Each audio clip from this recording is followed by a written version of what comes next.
Hello guys, कैसे हैं आप सभी लोग। आपके अपने चैनल, आपके अपने परिवार, आपके अपनी फैमिली में सभी मेरे भाइयों को, सभी मेरे दोस्तों को तहे दिल से धन्यवाद। आइए देखते हैं और अपनी क्लास को, अपनी उड़ान को, अपने हौसले को, अपने जुनून में चिंगारी लगाते हैं और अपने सेशन को स्टार्ट करते हैं। तो बच्चों, वो कहते हैं ना, हिम्मत करने वालों की कभी हार नहीं होती। हम इंतजार कर रहे हैं पिछले 24 घंटे से। केमिस्ट्री गई तो गई कहाँ। आओ करते हैं अब स्टार्ट। इंतजार हुआ खत्म, आ गया है वो पल जिस पल का तुम्हें था बेसब्री से इंतजार। ठीक है बच्चों, सभी लोग क्लास को जल्दी से जल्दी शेयर कर दें, जल्दी से जल्दी शेयर कर दें, लाइव हो जाए सब बच्चे। शेयर कर दें जल्दी जल्दी। क्लास को जितना ज़्यादा शेयर करेंगे उतने ही मुझे क्या मिलेगा, हौसला मिलेगा, और क्लास को मैं उतनी ही बेहतरीन तरीके से आप लोगों को करा पाऊंगा। ठीक है बच्चों, जल्दी जल्दी क्लास को शेयर कर दें। बहुत अच्छे बच्चों, बहुत अच्छे। ठीक है बच्चों, हम समय को व्यर्थ ना करते हुए अपनी सेशन को स्टार्ट करते हैं। और सबसे पहली बात, हम क्या क्या जानेंगे और आज हम क्या क्या पढ़ने वाले हैं वो देखेंगे। बच्चों, सबसे पहली बात, आपको क्लास अच्छी लगे तो शेयर करें, इतना शेयर कर दें कि जिन जिन बच्चों को केमिस्ट्री से लगता है डर, उनकी लाइफ से केमिस्ट्री का खत्म हो जाए बिल्कुल ही डर। ठीक है ना। और मेरे सभी भाइयों से, मेरे सभी दोस्तों से, मेरे सभी स्टूडेंट्स, मेरे प्यारे प्यारे बच्चों से बस एक उम्मीद है कि वो क्लास को इतना शेयर कर देंगे, इतना शेयर कर देंगे कि जो बच्चे पैसों की वजह से, आर्थिक स्थिति की वजह से कोचिंग नहीं पढ़ पाते हैं, उन तक ये वीडियो जरूर पहुंचाएं जिससे कि उनका फायदा हो। ठीक है। और सबसे इंपॉर्टेंट बात क्या है बच्चों, आज की क्लास लेना ना भूलें, क्योंकि आज की क्लास में वो होने वाला है, आज की क्लास से 2 नंबर आपके पक्के होने वाले हैं। Other board, UP board, CBSE board, otherwise कोई सा बोर्ड हो, मैटर नहीं करेगा। आज की क्लास से 2 नंबर पक्के हैं, चाहे वो कुछ भी हो, चाहे नीट हो, चाहे जेईई हो। बच्चों आओ देखते हैं आज की क्लास में हम क्या पढ़ने वाले हैं। बच्चों, आज की क्लास जो हमारी है वो किसके ऊपर है, संकुलन क्षमता। क्या पढ़ेंगे, संकुलन क्षमता, जिसको इंग्लिश में कहते हैं पैकिंग इफिशियंसी। बच्चों, मैं साथ साथ इंग्लिश के वर्ड भी यूज कर रहा हूं, क्योंकि हमारे बहुत से भाई सीबीएसई बोर्ड के हैं और बहुत सारे भाई यूपी बोर्ड के हैं, तो थोड़ा सा दिक्कत आती है, इसलिए मैं हिंदी और इंग्लिश दोनों में रिपीट करूंगा। संकुलन क्षमता आज का हमारा टॉपिक है। और क्या पढ़ने जा रहे हैं भाइयों, पैकिंग इफिशियंसी पढ़ने जा रहे हैं। और बच्चों, सबसे इंपॉर्टेंट बात क्या है उसको जान लेते हैं। वीडियो के अंत तक बने रहें, आपको क्लास में अवश्य मजा आएगा, जरूर मजा आएगा। और बच्चों, पहले हम ये बात कर लेते हैं, ये डिस्कस कर लेते हैं कि हम क्या क्या पढ़ चुके हैं। बच्चों को हम यहाँ पे डिस्कस करेंगे तो हम लोगों को पता है, हमने व्हाट इज सॉलिड यानी कि ठोस क्या होते हैं, हम वो आपको क्लियर कर चुके हैं। उसका क्लासिफिकेशन हम आपको बता चुके हैं। हम आपको यूनिट सेल के बारे में बता चुके हैं। और मेरे भाइयों, हम आपको यूनिट सेल में कितनी कितनी रैंक होती है, उनमें परमाणुओं की संख्या कितनी होती है, यानी कि उनमें गोलों की संख्या कितनी होती है, ये सारी बातें मेरे भाइयों हम करा चुके हैं। आज की क्लास क्या है, आज की क्लास संकुलन क्षमता है, जिसका बच्चों को होता है बेसब्री से इंतजार। आ गया है वो पल, करते हैं शुरू एकदम क्या अपनी क्लास। आ जाओ भाई। बच्चों, बात करते हैं packing efficiency. What is packing efficiency, यानी कि संकुलन क्षमता आखिरकार होती क्या है। बच्चों, क्लास को मजा लेके पढ़ेंगे, गारंटी मजा ना आ जाए ना क्लास में तो मुझसे कहना आप लोग। बच्चों, पैकिंग इफिशियंसी क्या होता है, चलो देखते हैं। भाई, सबसे पहली बात तो आप लोग ये बात तो जानते हैं कि यहां पर बात किसकी चल रही है इस चैप्टर में। इस चैप्टर में सिर्फ बात चल रही है अबेबी कणों की। किसकी चल रही है, कंस्टिट्यूएंट पार्टिकल्स की बात चल रही है, यानी कि गोलों की संख्या की बात चल रही है। क्लियर है। लेकिन हमको यह देखना है कि गोलों की जो संख्या है, ठीक है, वो आखिरकार कहां कहां इंक्लूड की गई है, यानी कि संकुलन क्षमता आखिरकार होती क्या है। बच्चों एक बात बताइए मुझे, मान लो आपकी मम्मी ने या आपके पापा ने आपको कुछ लड्डू दिए और आपको एक बॉक्स दे दिया, आपको मान लो ये वाला एक बॉक्स दे दिया और आपसे कहा बेटा लीजिए इन लड्डुओं को इस बॉक्स के अंदर भर दीजिए। मेरी बात समझना, आपको कुछ लड्डू दे दिया है या मान लो कुछ गेंदें दे दी और आपसे कहा इन गेंदों को या इन लड्डुओं को एक बॉक्स में भर दीजिए। किस में भर दीजिए? आप कहोगे एक बॉक्स में भर दीजिए। तो बच्चों आप कैसे भरोगे? आप बच्चों कैसे भरोगे? आप इन लड्डुओं को कुछ इस प्रकार से भर दोगे बच्चों, यानी कुछ इस प्रकार से इनको भर दोगे। ठीक है बच्चों, कुछ इस प्रकार से इनको भर दोगे, राइट? ऐसे ही तो भरोगे या लड्डू उठाओगे ऐसे ही लौट दोगे? अरे मेरे भाइयों, अगर आपने ऐसे ही लौट दिए तो बहुत कम आ पाएंगे ना, मजा नहीं आएगा। तो आप लड्डू को कैसे लगाओगे? सीरीज वाइज लगाओगे, अच्छे से लगाओगे। और अगर आप अच्छे से लगाते हो तो ये क्रम होगा। अच्छा बच्चों एक बात बताओ, एक बात आप बताओ कि आपको जो डिब्बा दिया गया था और आपसे लड्डू भरने को कहा गया था, तो आप लोगों ने क्या किया? लड्डुओं को या गेंदों को एक एक करके उठाया और उनके अंदर रखना चालू कर दिया। बिल्कुल बात सही है, हाँ चालू कर दिया। बट बच्चों एक बात ये बताओ मुझे, आप चाहे उनके अंदर कितने भी अच्छे तरीके से लड्डुओं को या गेंदों को भर दो, क्या उसमें कुछ खाली स्थान रह जाता है? हाँ देखो हमने गेंदें भरी है, तो बच्चे एक बात बताओ, क्या ये देखो ये देखो बेटा, क्या ये कुछ इसके अंदर गैप रह गया है बच्चों? देखो कुछ गैप इसके अंदर रह गया है, यानी कि ये जो गैप रह गया है ना बच्चों, यही तो क्या कहलाती है? इसको हम बोलते हैं शेष संकुलन क्षमता। क्या बोलेंगे? शेष संकुलन क्षमता बोलेंगे बच्चों। इसको क्या बोलेंगे? शेष संकुलन क्षमता। अब आप क्या कह सकते हैं? आप ये कह सकते हैं कि गोले जो है, यानी कि जो गेंदे हैं, यानी कि जो लड्डू हैं, मतलब ये तो बच्चों एक एग्जाम्पल था, यहां बात गोलों की चल रही है, यानी गोलों के द्वारा जितना स्थान घेरा जाएगा, गोलों के द्वारा जितना स्थान घेरा जाएगा, ठीक है, उसका जो आयतन होगा, कुल आयतन, वही बेटा क्या कहलाएगा? संकुलन क्षमता कहलाएगा। और जितना स्थान शेष रह जाएगा वो क्या कहलाएगा? शेष संकुलन क्षमता। यानी कि आपने गेंदों के द्वारा जितना स्थान घेर दिया है बच्चों, वो तो कहलाएगा, यानी कि जितना स्थान घेर दिया है उसका जो कुल आयतन होगा वो तो कहलाएगी संकुलन क्षमता, और जितना स्थान गैप रह गया है उसको वो क्या कहलाएगी? शेष संकुलन क्षमता। यानी कि क्या कहलाएगी? पैकिंग इफिशियंसी कहलाएगी बच्चों। क्या कहलाएगी? Packing efficiency. आओ मेरे भाइयों जानते हैं कि आखिरकार संकुलन क्षमता निकालने का फॉर्मूला क्या होता है। देखो अगर आपको क्या निकालनी है बच्चों, अगर आपको संकुलन क्षमता निकालनी है तो संकुलन क्षमता जो होती है बेटा बराबर क्या होता है कि गोलों द्वारा, किसके द्वारा? गोलों द्वारा जो आपको गेंदें दी गई थी, किसके द्वारा बच्चों? गोलों द्वारा घेरा गया आयतन। कितना घेरा गया आयतन? घेरा गया आयतन वटे एकक कोष्टिका का, किसका? एकक कोष्टिका का कुल आयतन, एकक कोष्टिका का कुल आयतन इंटू 100 ये फॉर्मूला है जिसके तहत हम क्या करेंगे? संकुलन क्षमता किसी भी यूनिट सेल की आसानी से निकाल पाएंगे। ओके बच्चों, पहले ये समझ लेते हैं कि ये जो एकक कोष्टिका है ना बच्चों, ये है क्या? तो आप कहोगे एकक कोष्टिका जो होती है बेटा वो AQ होती है। भाई आपने तो एकक कोष्टिका के नाम में ही आ रहा है क्यूब। क्यूब क्या होता है? AQ, यानी एकक कोष्टिका का कुल आयतन कितना होगा? AQ होगा। ठीक है, और आप संकुलन क्षमता की डेफिनेशन ऐसे भी कह सकते हैं कि गोलों द्वारा घेरा गया आयतन तथा एकक कोष्टिका का कुल आयतन का जो अनुपात होता है वही संकुलन क्षमता कहलाता है। बताइए बच्चों, जल्दी से इसका स्क्रीनशॉट लीजिए और हम अपनी क्लास को आगे बढ़ाते हैं जल्दी से बच्चों।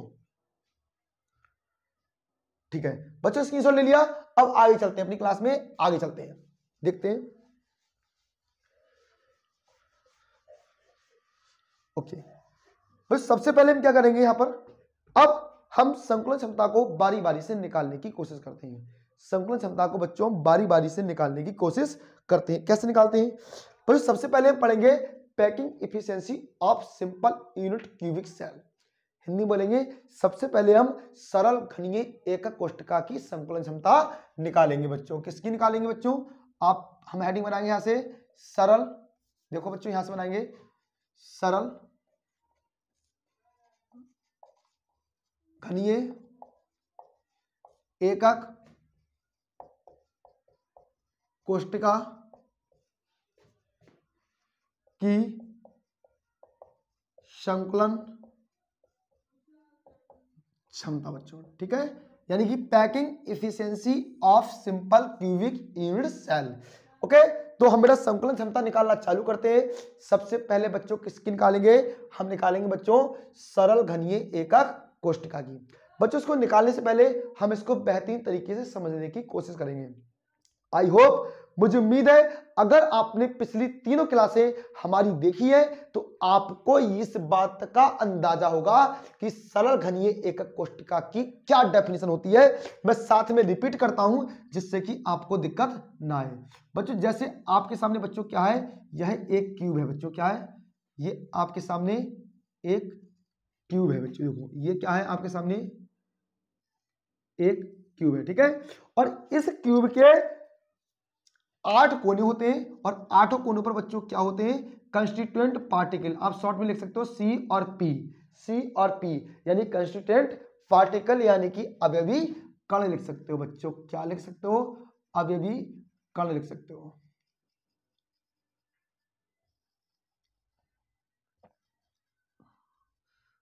देखिए बच्चों यहां से देखेंगे हम, बहुत बढ़िया।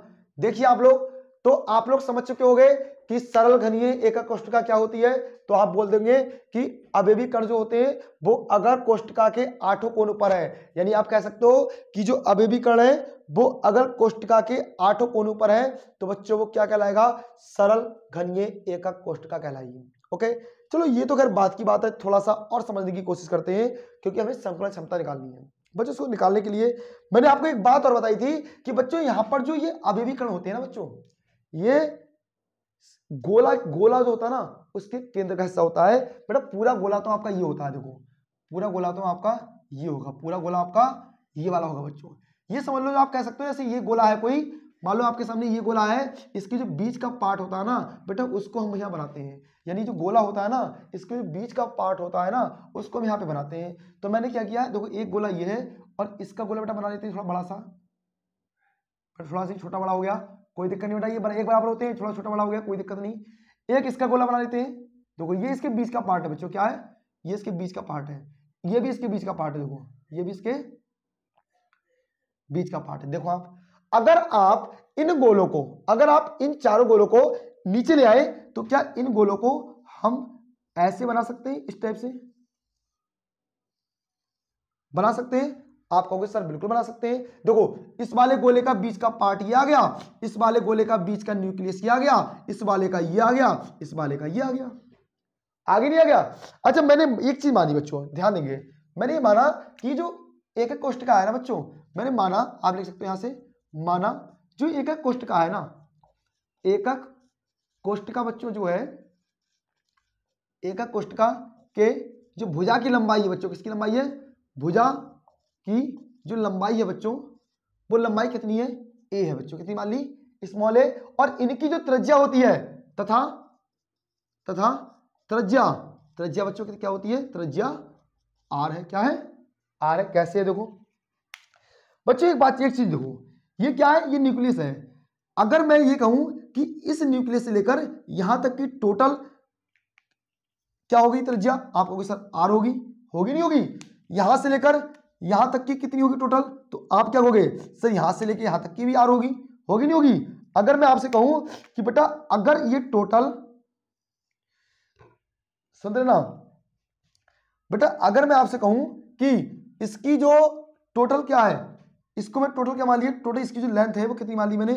ए मान ली बच्चों, कितनी मान ली? ए मान ली। कितनी मान ली बच्चों? टोटल क्या है? ए है बच्चों, ये कितना है? ए मान ली, ठीक है। अब एक बात आइए, टोटल डिस्टेंस ए है और एक ए वो कितने आर के बराबर है? तो बच्चों आप ये तो कहोगे कि भाई जो ए है ना वो ए जो है बच्चों 2r के बराबर है।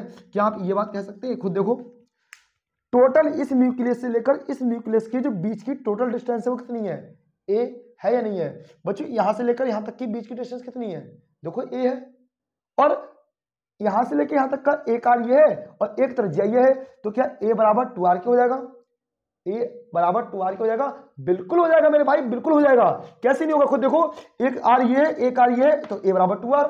मैंने आपसे कहा कि एकक कोष्ठक है ना, इसकी जो भुजा की लंबाई है वो मैंने स्मॉल a मान ली, इसकी जो त्रिज्या है उसको मैंने r मान लिया। तो कोई दिक्कत है क्या? कैसे? देखो अब क्या करेंगे बच्चों, मैंने आपसे कहा था ये किसका टॉपिक चल रहा है? ये एससी चल रहा है। क्या चल रहा है? एससी। मैंने आपसे कहा था कि बेटा एक बात बताओ, अच्छा एक गोले का आयतन कितना होता है? एक गोले का आयतन कितना होता है? एक गोले का आयतन कितना होता है? अब हमारे बहुत से भाई हंस रहे होंगे कि सर ने ये क्या पूछ लिया, ये पहाड़ क्या पूछ डाला। बेटा ये कुछ पहाड़ नहीं है, ये सब 10th क्लास की चीजें हैं। अब आप तो कहोगे सर ये तो मैथ वालों का है, हम पे तो बायो है। बेटा कोई दिक्कत नहीं है, क्योंकि बच्चों ये 10th में आप पढ़ चुके हो और आप इसको आसानी से बता सकते हो। चलो कोई बात नहीं, मैं तो बताऊंगा ही बताऊंगा। देखो कुछ भी हीरो बनने की जरूरत नहीं है, ज्यादा दिमाग मारने की जरूरत नहीं है, क्योंकि एक गोले का आयतन जो बच्चों होता है बेटा वो क्या होता है? क्या होता है इसका? एक गोले का जो आयतन होता है बेटा, जल्दी बताओ क्या होता है?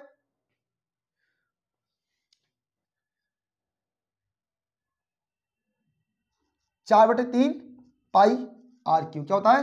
4/3 पाई आर क्यू। बच्चों क्या होता है? ये एक गोले का आयतन होता है। बच्चों कोई ज्यादा टेंशन लेने की बात ही नहीं है, ना ही ज्यादा दिमाग मारने की बात है। क्यों? क्योंकि बच्चों ये फिक्स होता है, ये तो बिल्कुल फिक्स होता है, इसमें तो दिमाग मारने की बिल्कुल कोई भी जरूरत है ही नहीं, कोई दिक्कत तो नहीं है। कितना होता है? 4/3 पाई आर क्यू, ये एक गोले का आयतन होता है। बच्चों अच्छा एक बात आओ, हम पढ़ क्या रहे हैं? एससी पढ़ रहे हैं। एससी क्या होता है? सरलखंडीय का कोष्ठक होता है। अरे सरलखंडीय का कोष्ठक में कुल गोले कितने होते हैं? कल आपने निकाले थे, याद करो। कैसे निकाले थे? कि भाई टोटल कोने थे, याद करो कैसे निकाले थे बच्चों? टोटल कोने कितने थे? जेड निकाला था। कितने कोने होते हैं? 1 2 3 4 5 6 7 8 कोने होते हैं।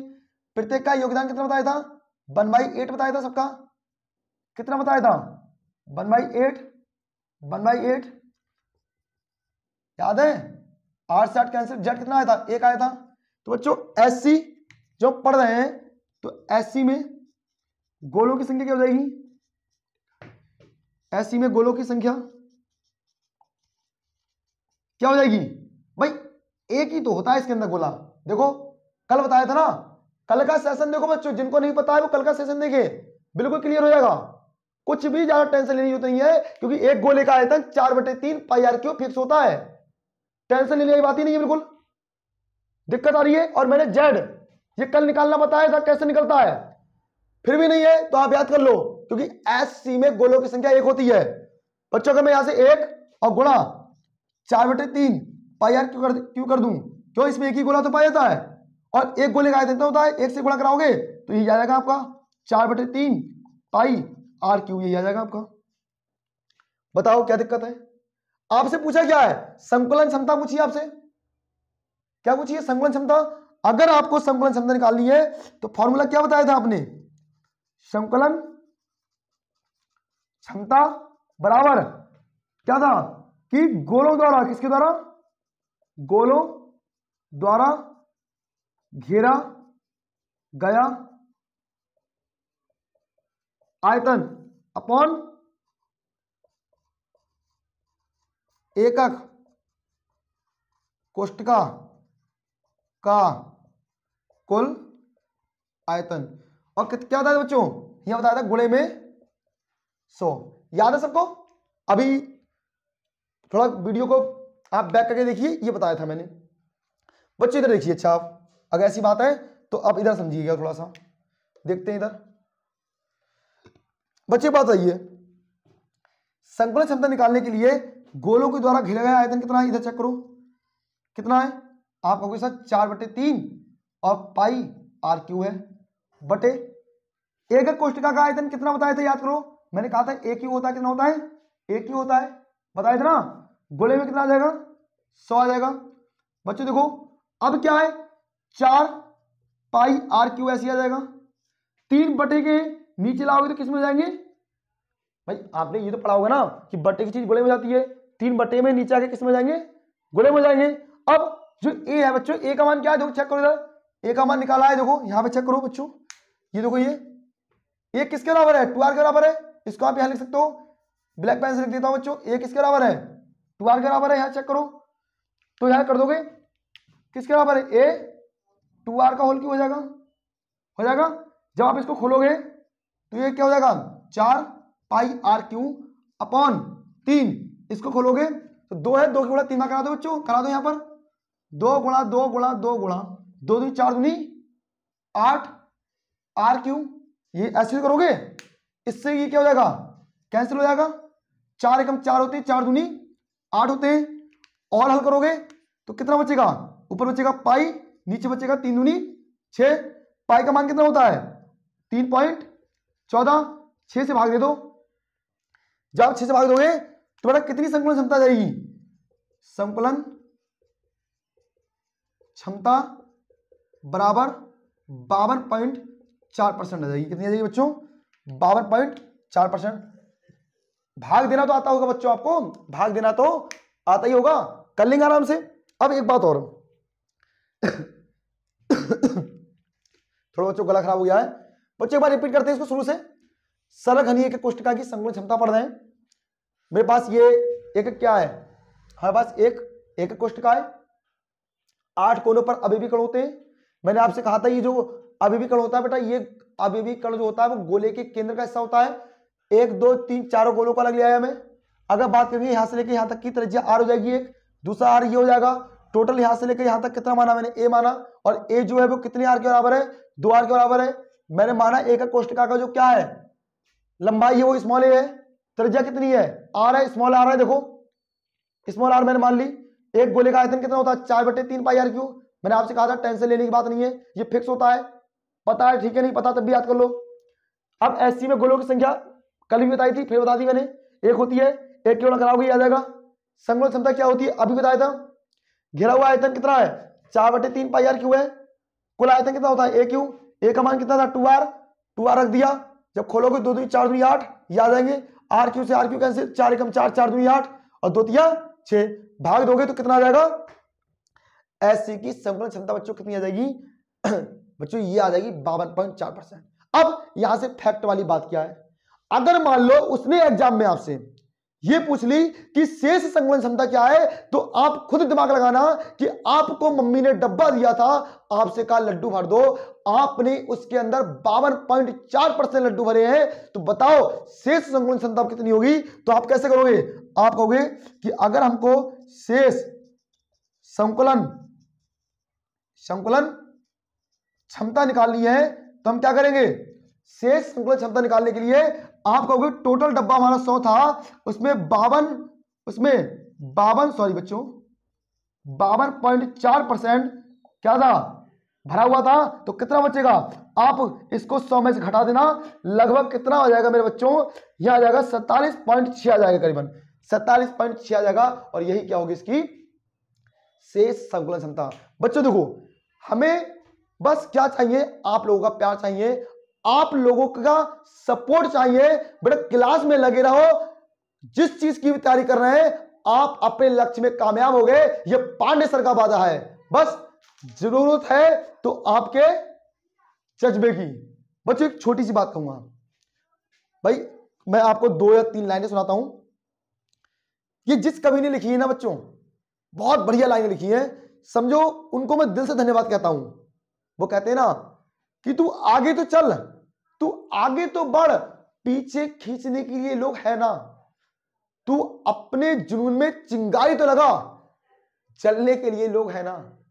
बस ये लाइनें होती है ना, दिल को बड़ा सुकून पहुंचाती है। और वो कहते हैं ना बच्चों, वो कहते हैं ना, क्या कहते हैं कि एक माटी का दिया होता है जो सारी रात क्या करता है, अंधियारे से लड़ता है। क्या करता है, एक माटी का दिया होता है जो सारी रात अंधियारे से लड़ता है। और तू किससे डरता है, तू किससे डरता है, और रखकर अपने हाथों पर नसीब तू मुकद्दर ढूंढता है।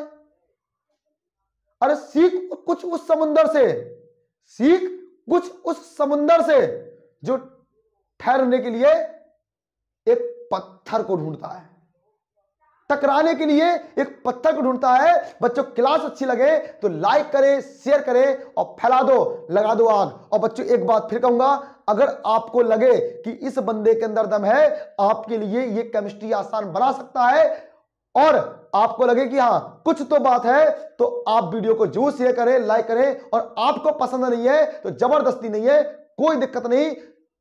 मेरी तरफ से आपके लिए वही आशीर्वाद रहेगा क्या कि आप लोग वीडियो को शेयर करें। और एक चीज और, मेरे लिए आशीर्वाद हमेशा ही रहेगा कि आप लोगों का जो जो लक्ष्य है आप उसमें कामयाब हो।